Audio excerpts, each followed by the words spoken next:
I'm excited for today's episode because we're going to finally talk about something that has been on the list of ideas for quite a while. It's something that have brought up a couple times, but now we're actually going to go into it and explain it.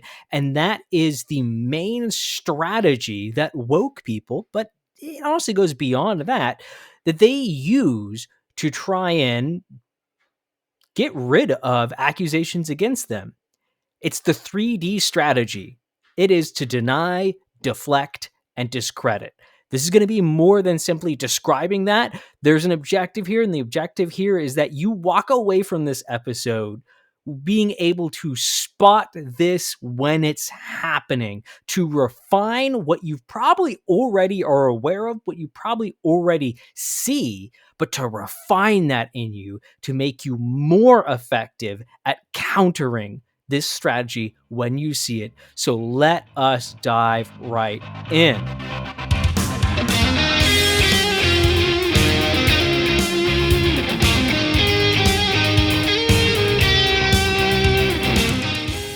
Welcome to the Enemies Within the Church podcast. You can go to enemieswithinthechurch.com right now to view the documentary if you haven't already. There is a way to stream it right there when you hit the homepage. You can also click the store icon up in the top right. I would really encourage you to do that because there is a brand new small group curriculum that was released maybe a month ago at this point in relation to enemies within the church. But it's much more than that. So I really encourage you to go look at that. Sam's going to be joining us here at some point in the next coming few weeks to really talk about that curriculum and demonstrate a little bit more why it is worth pursuing. You can also go to EWTCnews.com. Again, EWTCnews.com to view our continued project. EWTC, Enemies Within the Church. That's what it stands for. Keep up to date with what we've got going on. That includes this podcast. We're also looking for feedback on anything and everything, so feel free to give us such feedback on individual articles, comment on the episodes that you see or listen to. We want to get that feedback so we can continue to make this a useful resource, because that is the big thing we aim for, that this is useful. So again, what are we talking about this week? We're talking about the 3D strategy: deny, deflect, discredit. Now, that's more than simply just creating a cute little acronym, a cute little way to remember it, to force things into a label. It really is. When you look at things, you will see a pattern that goes on that I liken to the whole, stages of grief thing. The first is always going to be, if possible, deny. If you can't deny, well, deflect, distract from the issue. If you can't do that, well, discredit the person that's bringing the accusation. Now, there are a bunch of sub things within that. There are a bunch of different ways to manipulate that go into each one of those. Those are more of categories. But I want you to be able to see this pattern, see the whole thing, the whole picture, because it's going to, again, make you more effective. That's the goal of this, make you more effective at seeing it happen in real time and countering it. Also exposing it to other people, going, hey, look, you're reposting this person, you're commenting on this person, you brought up this person's response, but here's why it fails. It's not actually responding to the issue at hand. It's not actually getting rid of the accusation. That's a huge thing in our society nowadays. There's really a pervasive attitude that the one that makes the most noise is the winner. So if you can make noise about a complaint, that means you've removed it. You've answered the objection. Well, no. The objection needs to be answered as it was brought up, not based on distraction, misdirection, based on discrediting the person who brought it up, based on just kind of distancing yourself from it. No, you have to actually give facts and reasons for why that objection isn't valid, or own up to the objection. So we're going to look at examples of this, and this is going to tie into the previous couple episodes that we've done on crew, because that's where we're going to start. We're going to start with talking about crew and their response to the whole situation. Now, the response has been to do nothing. We've got word that behind the scenes, there's a lot of drama going on, but publicly, they haven't responded. Now, you could put that into the category of deny. It is the passive form of denial where you know about something, you know it's an issue, but you choose, strategically so, to not bring it up simply for the fact of not bringing more attention to it. Any publicity is good publicity. Unfortunately, in a situation like this, it would be good publicity for the people bringing the objection. So I think that's likely what's going on. No public response because they don't want to draw more attention to it.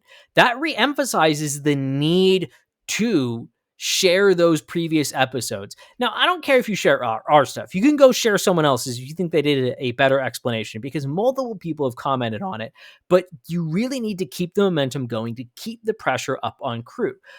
But they have responded previously to the exposed knowledge of their compassionate and faithful LGBT training. We're going to look at that one. But on the immediate situation where the training was actually leaked and we got a chance to look at it, Preston Sprinkle has responded. Now, let's look at his response and see if we can categorize it. See if we can categorize it into deny, deflect, discredit. So let's pull this up. Now, this is part of a Twitter exchange, because of course it is. It always is Twitter. Twitter is just an unhealthy place. But let's look at this. So this is from Preston Sprinkle. He's responding to a tweet that Megan Basham put out, which was covering John Harris's Conversation That Mattered, his coverage of the compassionate and faithful curriculum leaking. Preston's response is to say, on a related note, I'd also like to sound the alarm on how spreading lies and falsehood has become an accepted evangelical practice among so-called biblical Christian. See here for details. And then he's linking to one of his podcasts. Megan asks the obvious question: what in my post do you find to be a lie? Preston, and this is where... So you might already have opinions on Preston's immediate response, but this is where the rubber really hits the road. Preston follows up with, not directly in your post. That's why I said on a related note. Ooh, remember that phrase in particular. That's why I said on a related note. I was referring to the falsehoods and lies spread about me and my beliefs by the same people raising alarm with crew, me, etc., which I address in the podcast linked in my post. No, it doesn't. No, it doesn't. Just going to say the podcast is about something else. It continues on. Megan responds with, well, I think that's what's useful about John Harris's post. He's not just discussing his views about the crew training. He's playing large excerpts, allowing for a lot of context and allowing people to make their own judgments. So let's pause for a second. If you're watching the video, yeah, you're already seeing Preston's response on the screen. Let's ignore that for a second. Let's talk about his response so far. What has his response been? How has he tried to get around the accusations that Megan Basham is amplifying? Well, it's primarily to deflect. Now you can see he's edging on. Preston has when he responds to things, he gets personal, just like that.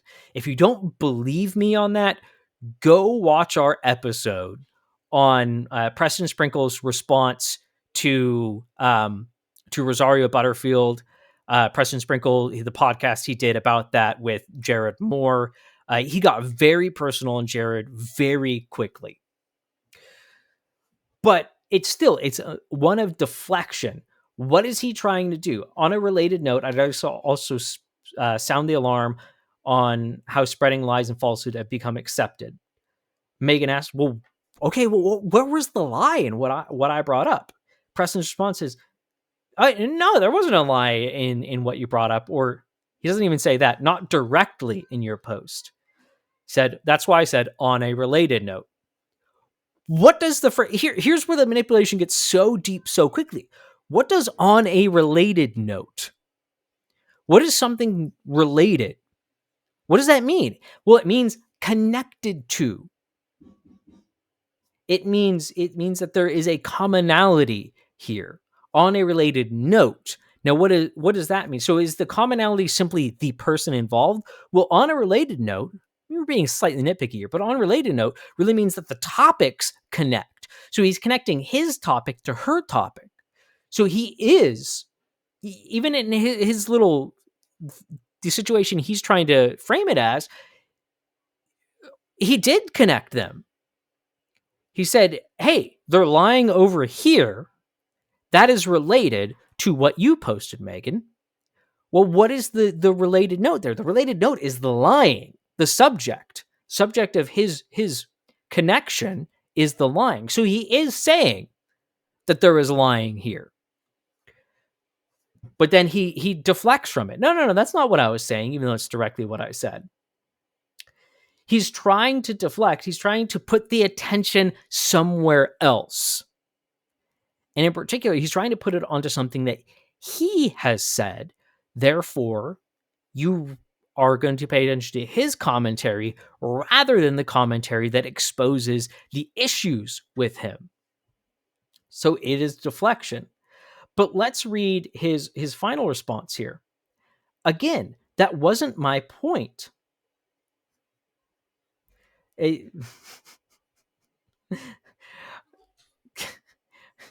I'm sorry. It's such a bad exchange. But again, that wasn't my point.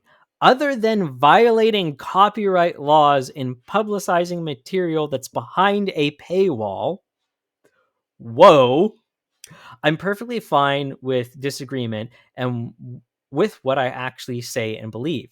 I'm only concerned with the lies and falsehoods spread somewhere or elsewhere about me. Well, now he's even distancing it more. He's trying to really say, oh, look, I'm trying to disconnect. I'm trying to not say that you're lying. But again, every step he's walked further on that point. He's deflected more to try and disconnect it. Even though he put immediately, with what he immediately said, he put the idea, and anyone that's read that's going to be the connection they're going to make. He's talking about people lying about him in response to something that someone said. Therefore, he's talking about that person lying. That's just how people make connections. And with Twitter, people are only going to see, 90% of people are only going to see the first post. They're not going to read the thread, what happened in response. It's a common manipulation tactic. And it's, again, deflecting. But Preston, as he's pressed on this, that wasn't intentional. As he's pressed on this, what does he do? He goes, the deflection isn't working, therefore I must discredit. What does he say? He throws in a snide comment about, other than violating copyright laws and publicizing material that's behind a paywall. Well, again, that's pretty passive aggressive. Just say what you mean, Preston. Be willing to just state your case, which is something that he doesn't want to do in this whole thing. But that's such a bizarre defense. Beyond that, every piece of evidence we have, this information is not behind a paywall. It's freely accessible to anyone that's in crew. Maybe you have to be specifically a staff member, but the training is then for everyone. Staff members are able to take that and train just the average crew person with it, and it seems that potentially even public with it. So I don't know where the paywall is. And beyond that, with the copyright, there's fair use. So it's not just is it discrediting, but it appears to be a dishonest discrediting. It appears to be him making up a false accusation, which is kind of funny. Wouldn't that be spreading lies? It's funny how it works. In the end, it's always going to come down to, once it hits the point of discredit, it's always going to flip around and become hypocritical. So we see both the discredit and the distracting there, the deflection. We don't really see the deny. It's technically in there, but in the process of going from one to another, and what's he primarily leaning on? He's engaging with the material directly, so he kind of skipped past the deny portion. But let's talk about more about that. And let's talk about crew, because as I mentioned, they did have a response the last time, the end of last year, when their compassionate faithful, the existence of it and some of the details came to light. Well, let's look at how they responded to that. Here is an archived version of their webpage, their about section. This is from November of 2023. You can see here the different headings that they have. I say see, I'm sorry for people that listening. I'm explaining all of it. I just say some of the visual stuff, but I'm explaining it. We have their about section. What do we do? Donor relations, statement of faith, our leadership, crew partnership, values, oneness and diversity, storylines, press, contact us, crew 22 recorded sessions. And then we skip over to December of 2023. You have all of the same sections, and then you have an added one, sexuality and gender. If you listen to our last episode, which you really should, because my goodness, was that a good episode, especially for understanding what crew teaches, you'll recognize this. This is the heading on the menu was sexuality in general, but the actual title of it is Compassionate and Faithful, Crew's Approach to LGBT plus Questions. And again, we read this last week to get context on what they were publicly saying to compare it to what they were privately teaching. And we saw that it was a huge, huge, huge manipulation, because what they were privately teaching directly contradicted this public statement. But let's talk about this public statement in the context of compassionate and faithful. The existence of it was made known, and some of the details were made known. So they put out a new about section titled Compassionate and Faithful. I mean, that's a brilliant move, because now they can point to this and say, oh, well, here you go. Here's what they're talking about. And as we read last time, this section wasn't terrible. There are, in fact, some really good parts of it. So how does this fit into things? Well, we see two things going on right here. First is a denial. The main claim is that they have this curriculum. At the time this was published, that they have a curriculum called Compassionate and Faithful that is teaching on, quote, LGBT subjects for their members, and that is teaching something contrary to the Bible. Well, what's the easiest way to deny it? Create a fake statement, a statement that's not connected to that, but has the same title. You deny the accusation by saying, no, this, they're claiming this. No, here you go, you can see it. Here's what it is. Now you could also put that into the category of deflect. But again, it's a process: deny, deflect, discredit. We're not saying these are three completely distinct things, but it's a process they're going to walk through. And we also have seen a little bit of the third in Crew's response, because even though they haven't directly responded to the current situation, they did file a copyright takedown on a compilation of clips from the curriculum. It was posted, and then a copyright takedown was filed, which is an attempt to discredit. It's saying that these people stole this, they are liars, and we need this removed. Even though, again, fair use. But again, the primary thing here is to deny. The claim is that we teach something. Here is the teaching. That also acts partially as a deflection, but the primary purpose is to simply deny the existence of. Deny the existence of the questionable teaching. So it's interesting.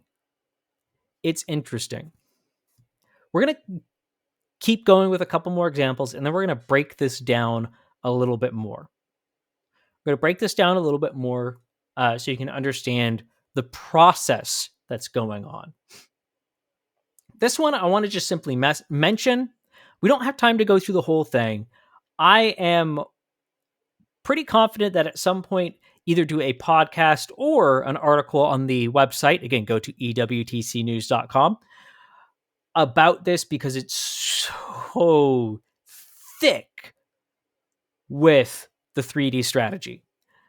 But last year, in response to, hey, look, November 29th of 2023, it's almost like it's somewhat coordinated with Crew pushing back as well. I wonder if Preston, who helped create the Compassionate and Faithful curriculum, is in contact with Crew. He also mentions that there are accusations being made against him and Crew. Yeah, I think there might be a connection there. And a timing connection as well. But let's not speculate too much. But this is Preston responding to Rosaria Butterfield's claim about Preston Sprinkle and the Center. If you don't know what the Center is, it's Preston's Center for Faith, Sexuality, and Gender, and which he calls just the Center. But this whole thing, again, it's long, and it's written in an intentionally meandering, overly wordy way. It uses overcomplication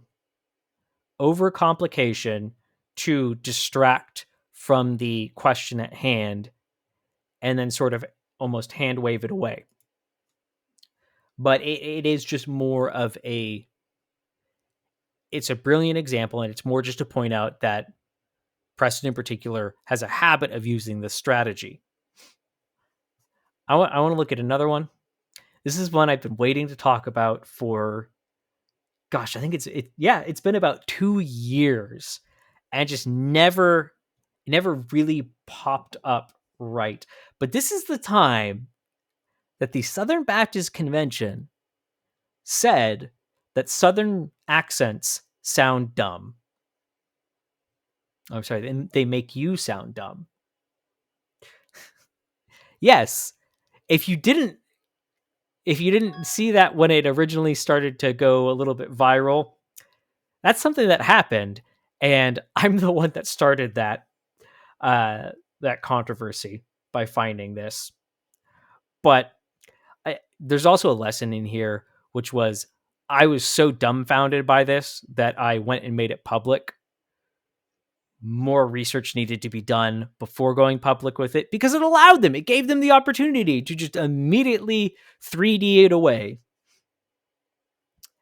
But let us go ahead. We're going to watch a short portion of the clip in question, just so you get to hear what he's talking about. Now, for those who are watching, I'm going to have to describe it because there's a graphic that pops up rather than exactly what he's saying. Though you should really, it's really important to pay attention to what he says.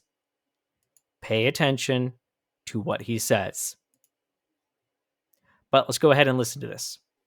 When I think about someone that I met, I was in Boston once, and this planter I asked him where he's from. He said he was from South Carolina, and I was stunned. I said, "Did you grow up there?" And I was stunned because he didn't have an accent. And I said, "What happened to your Southern accent?" Because I'm a North Carolinian.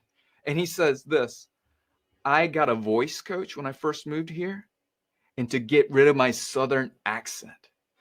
And you talk about someone being all things to all people so that he can reach people for Christ. This is so critical as we think about who we're trying to reach. Instead of just thinking about who we are, we need both. Okay, I let him just do the whole thing, but let's talk about the graphic that popped up on screen. So if you really pay attention to what he said, there are some problems there, but there's a graphic that pops up on screen that says,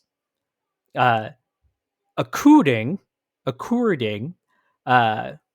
typo, it's supposed to be according to a 2012 study conducted by the University of Chicago, because yes, go to a place like the University of Chicago and you're going to get great answers on this question, but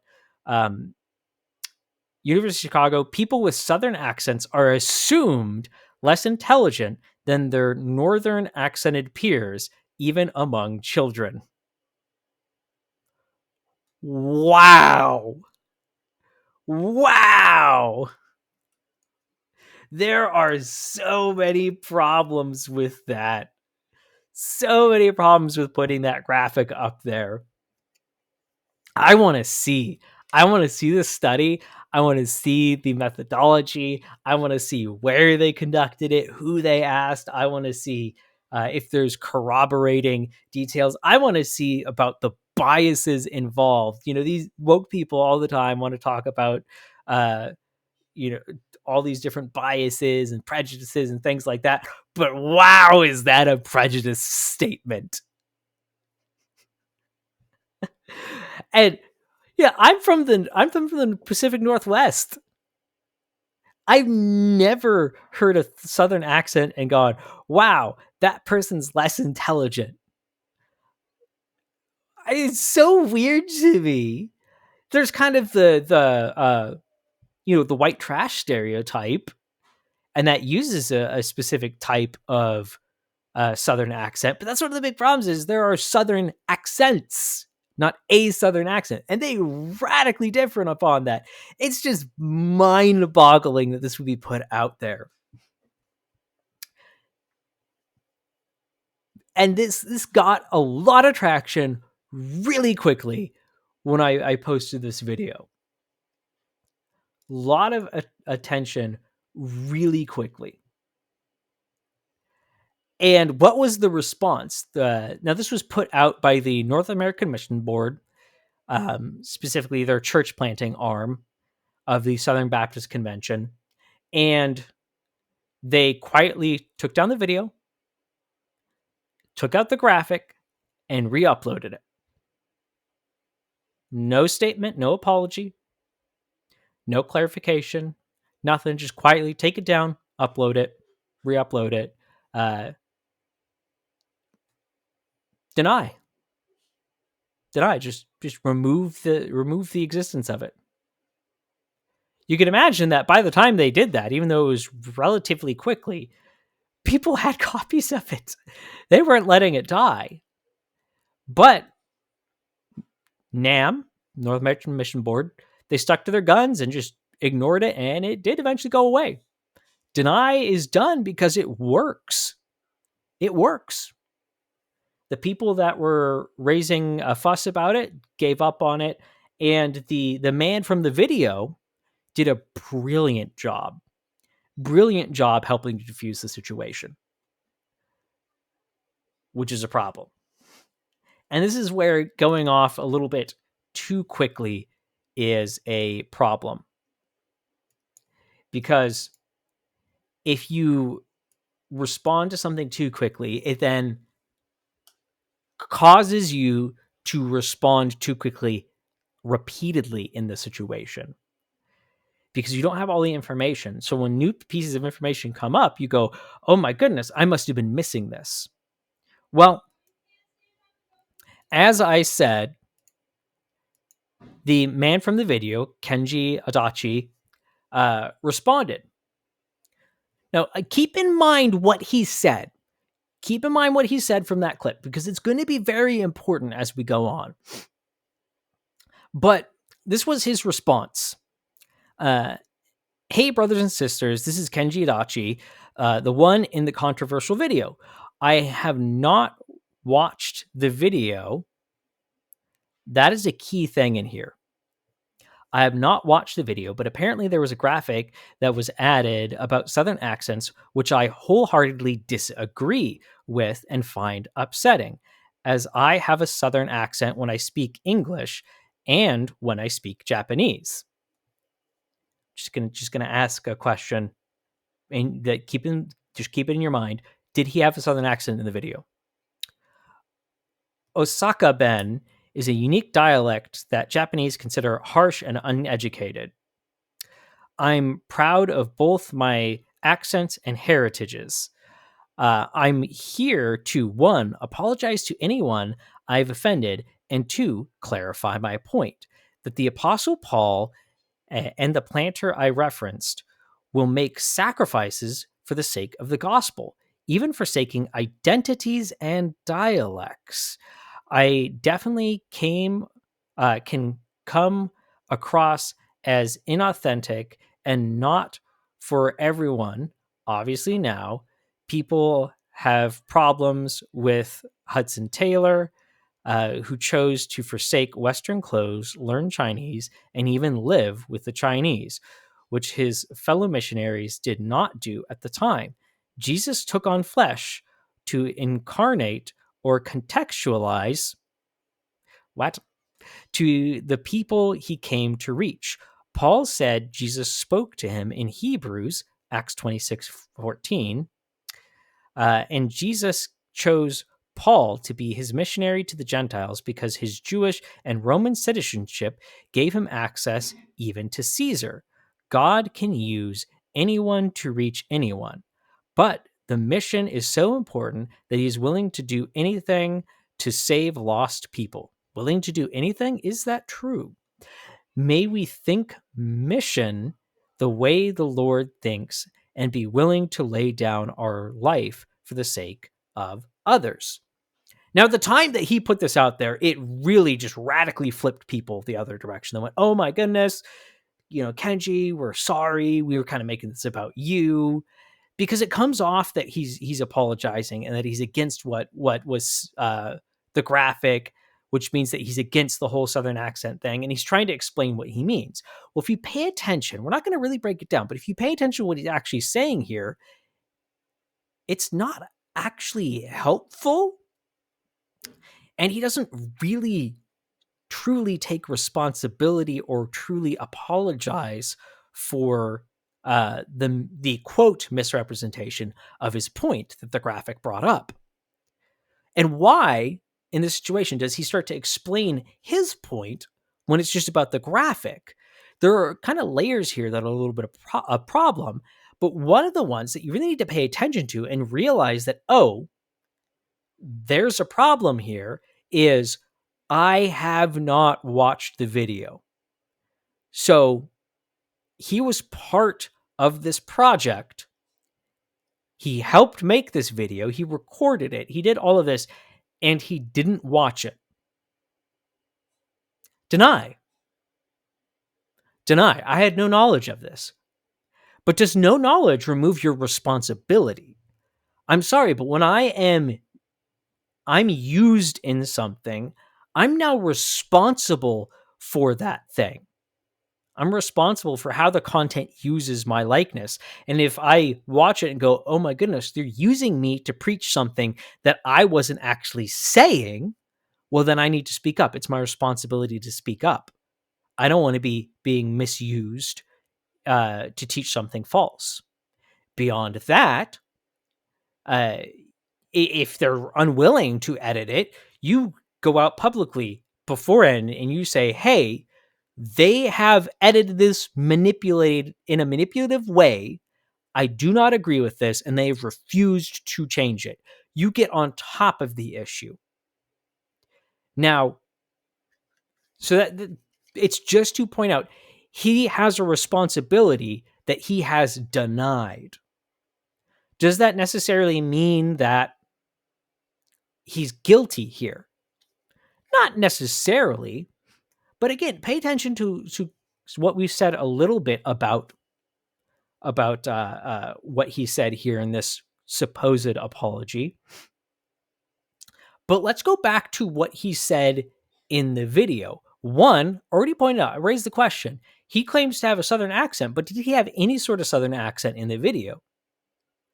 Well, as someone who is as geographically far away from the South as you can get in the contiguous United States, it makes it pretty easy for me to pick up on Southern accents. I couldn't hear anything there. In fact, when this situation was going on, someone commented on the whole thing and went, I went to seminary with Kenji. I'm surprised to hear him because he doesn't have his accent anymore. He got rid of his own accent. That's very interesting. So that's that he's going for, he's using that to try and drum up sympathy. It's distracting from the issue at hand. But again, what did he say in the video? He did bash on Southern accents. Like, the graphic isn't so offensive as it is when it's put in the context of what he's saying. That because functionally, he's agreeing with the graphic, even if he's not going as far as the graphic. The graphic says, just flat out says it. Yeah, you should get rid of your Southern accent because it makes you sound dumb to Northern people, apparently.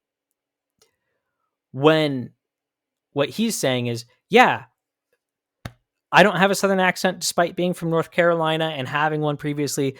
This planter got rid of his Southern accent in order to be a faithful, and this is where it gets problematic. In the video and in his response, he heavily implies, he builds a pen around an idea, puts you into the pen. Well, what happens once you're in there? Well, you're going to pick up the idea. He creates a situation where you pick up the idea that you should get rid of Southern accents. In particular, if you're going to the North, to be a faithful missionary in a part of the country that's not the South, that you must get rid of your Southern accent in order to faithfully minister to these people. Well, I'm sorry, but that's having zero faith in God. Yeah, if you're Hudson Taylor and you're going to China, particularly in the time frame he was going to China, okay, it's the 1800s. Yeah, I'm going to dress like them because that's a huge cultural barrier between two different cultures, not subcultures of America, of one monolithic culture, subcultures within that larger culture. No, this is talking about me going to a foreign culture. So he's trying to apply, at best, he's trying to apply foreign missions concepts to national missions settings, to domestic settings. So there's a problem there. Beyond that, I mean, you read through what he's saying, and you read through some of the functions of it, and you go, wait, he's really manipulating Paul and Jesus to support his point, rather than getting his point from the gospel. Where does Paul change his accent, his dialect, and others that he implies that Paul either did or was willing to do?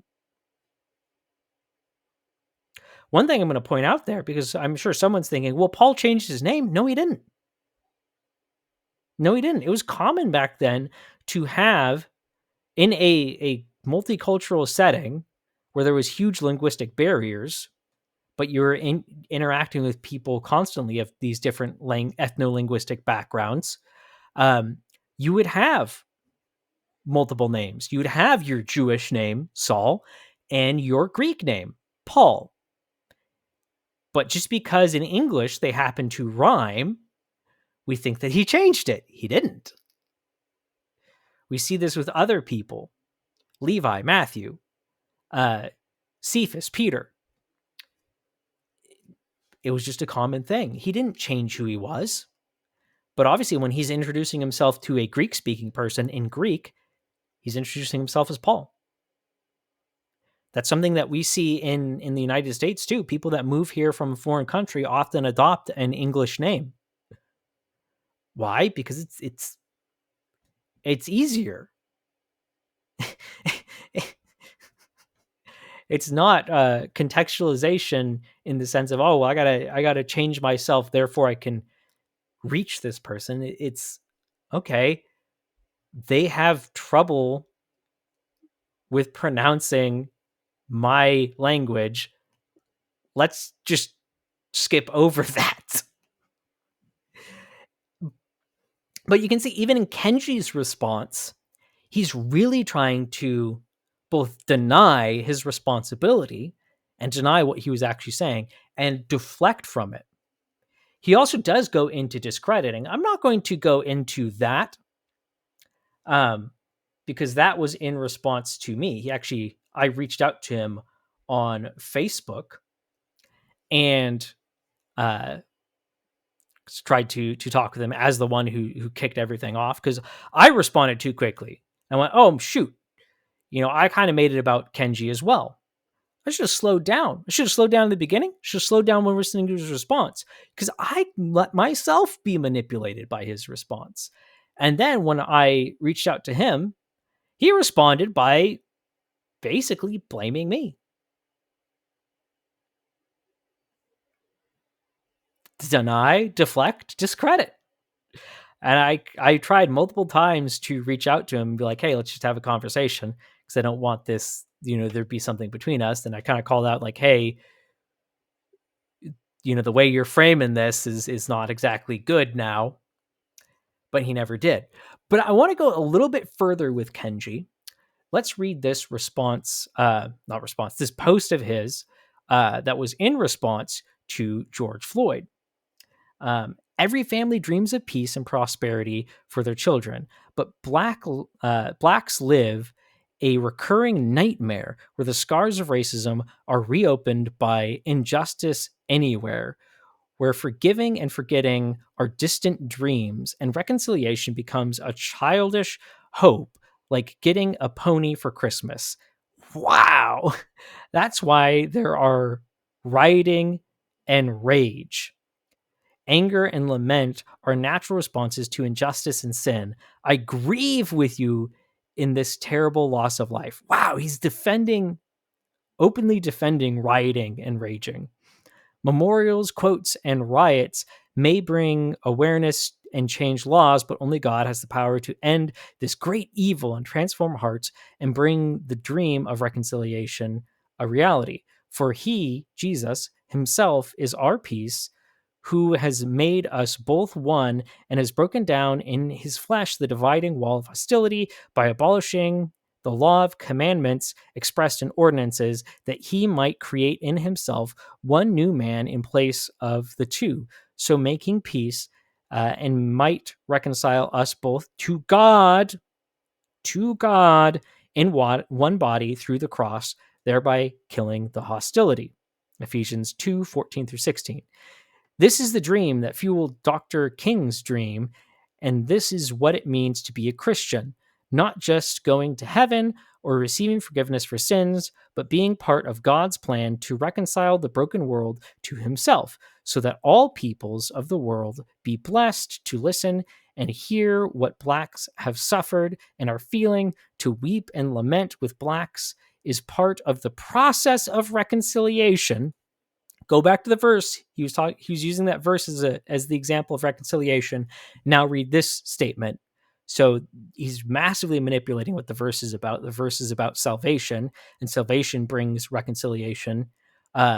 With this, we're supposed to go weep, not over our sin and repent of our sin, but we're to weep and lament with blacks, which is part of the process of reconciliation, and not to avoid it or sweep it under the rug.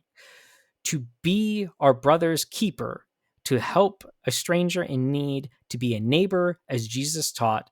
That's a call for reconciliation, and Jesus commands us to go and do likewise. Luke 10:36 through 37, hashtag RIP, hashtag George Floyd, hashtag reconciliation matters. Whoa, okay. This gives some context. This is who Kenji is.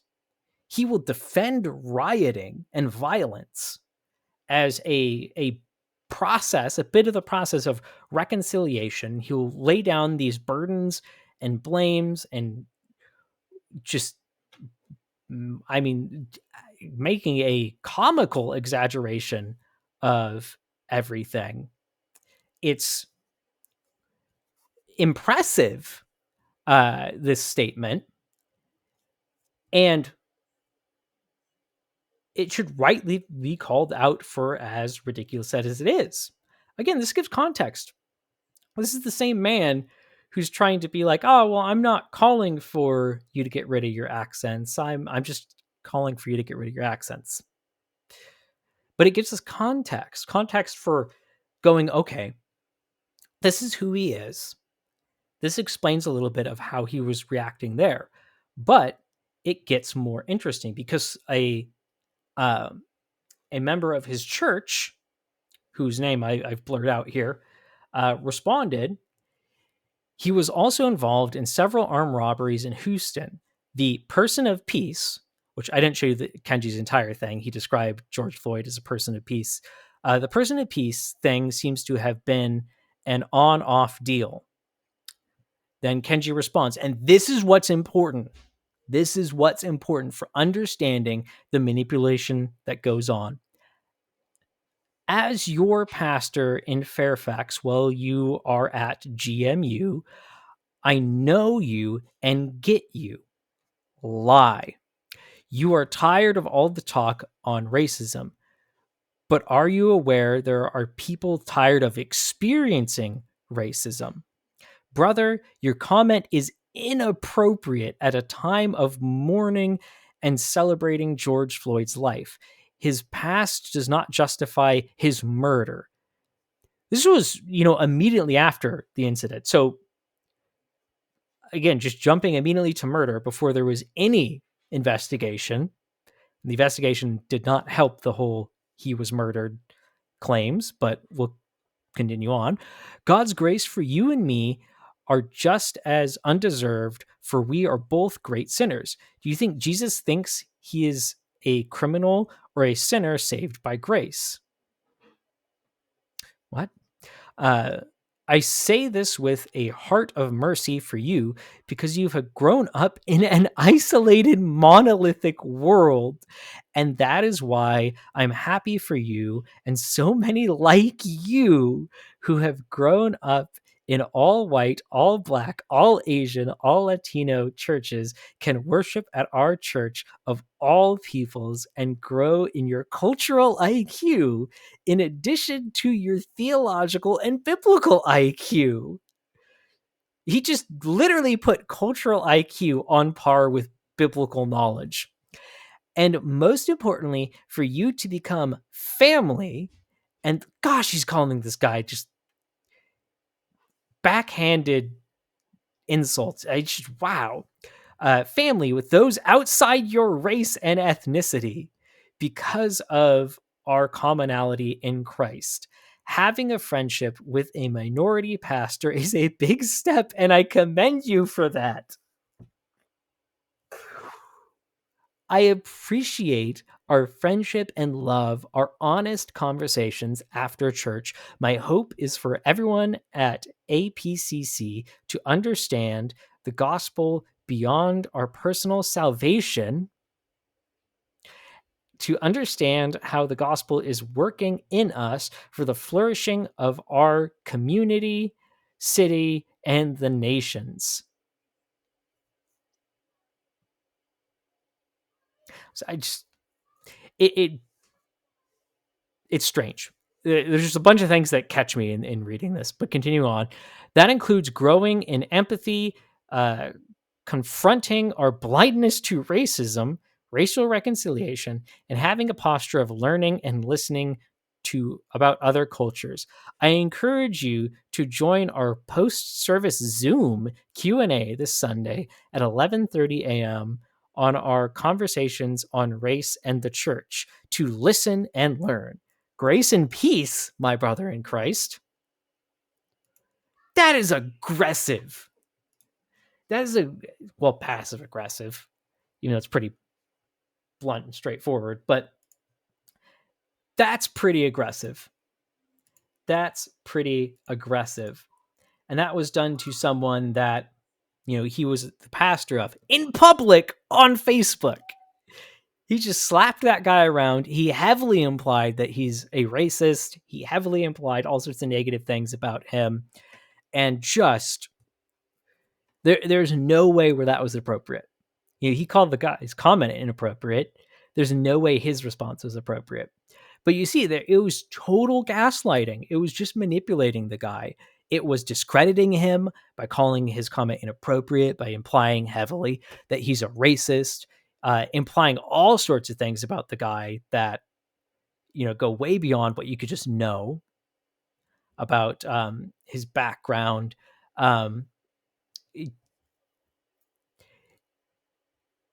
It was a problem. But the point of bringing all this up is you can see that when you go back to, when you research a little bit, when you understand who the person is, you go, wow, this is a person who's, one, radically, to the point where he's defending rioting, which he probably would say, oh no, I wasn't actually defending that. Then how else are you supposed to take the words you said? I don't care about the explanation you're going to give. The words you said defended it.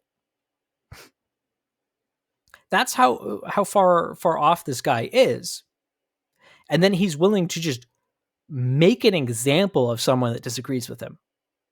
Just absolutely take this guy to task. Just making him an example and insulting him and all sorts of things.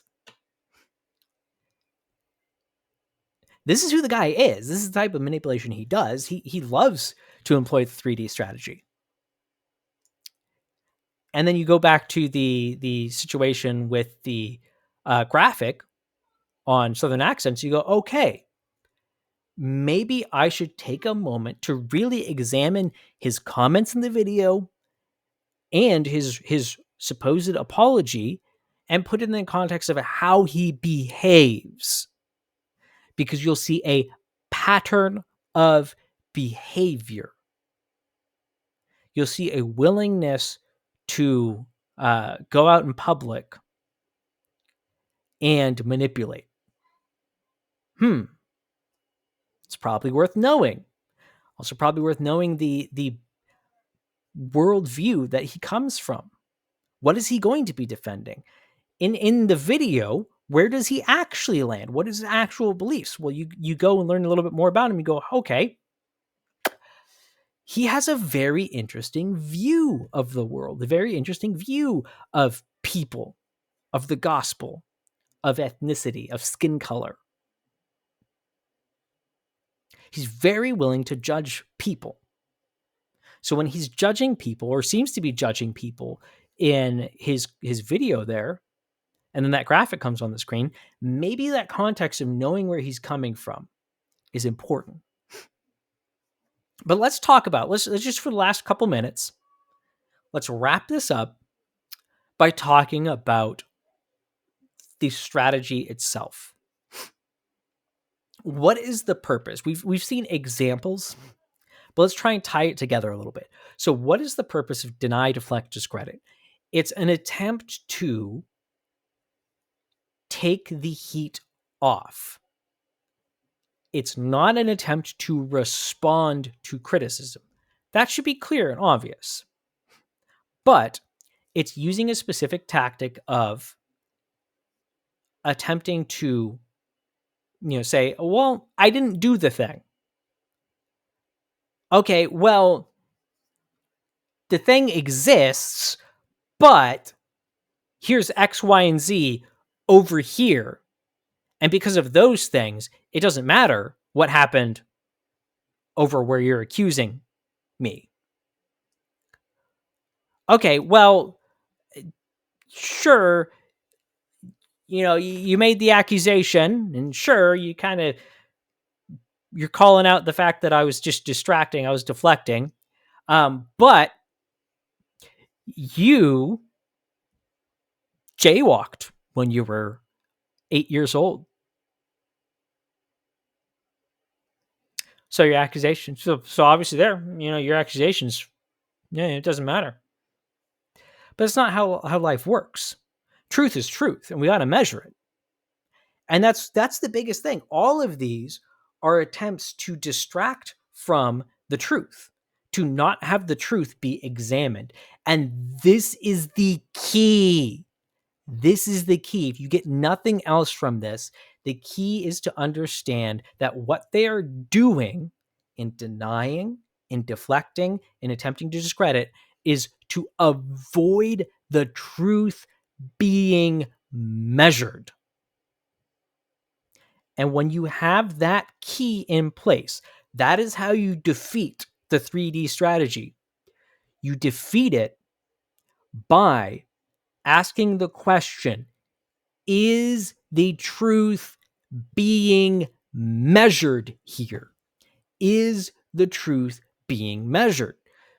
Because if their statement is not measuring the truth, examining the fact or falseness of a situation, of an accusation, of whatever it is, if it's not actually dealing with the truth of the matter at hand, then I can guarantee it's fitting into the 3D strategy. And once you notice that, pay attention to how they respond, because you're going to see it escalate until the point where they either just give up on the conversation or they go to just attempting to discredit the other person, attempting to discredit the person who brought up the accusation, or discredit the accusation itself as invalid because an I wasn't dotted type of thing. Is the truth being measured? That's the question to ask. Whenever you see something being brought up, you go, is the truth being measured? Someone accuses somebody of something. You go, okay, let's examine the truth here. I want to find the truth. I'm going to examine the claim to see if it has validity or not. When you see the accused party respond, you go, okay, are they measuring the truth? Are they measuring the truth? Or are they just trying to make that claim go away?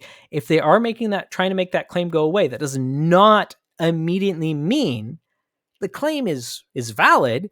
It simply means that they're trying to manipulate away from it.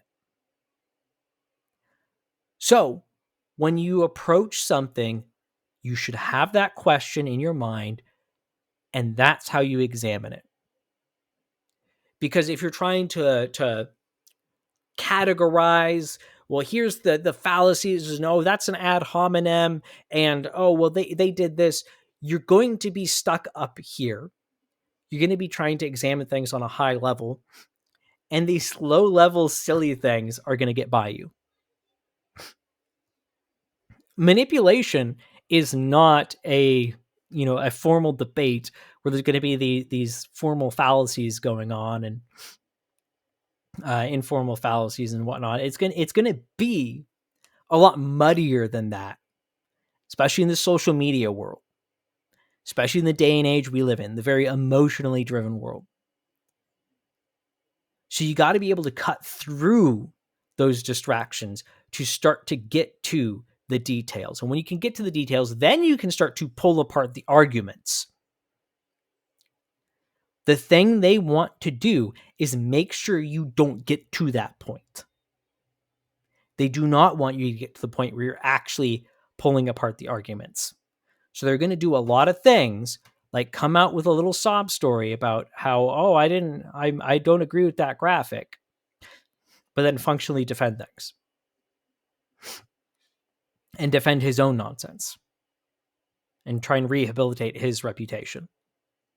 Now, I didn't show you that whole video. The whole video, when you put it in context, is pretty bad. But this is what Crew is doing. This is what Preston is doing. This is what the SBC is doing. I had other examples too. We didn't even get to those. Like J.D. Greer, Pastor J.D. Greer, who pops up from time to time talking about him, who called people that left his church during 2020, 2021, because of his position on masks and his position on Black Lives Matter. He called people that left his church because of that part of the synagogue of Satan, that they're being discipled by the evening news and things like that. Wow. Yeah, talk about trying to discredit. Does that deal with the truth of the claims? No, that just shovels guilt onto the other person. That's so bad as a pastor. But here's the question I want to leave you with.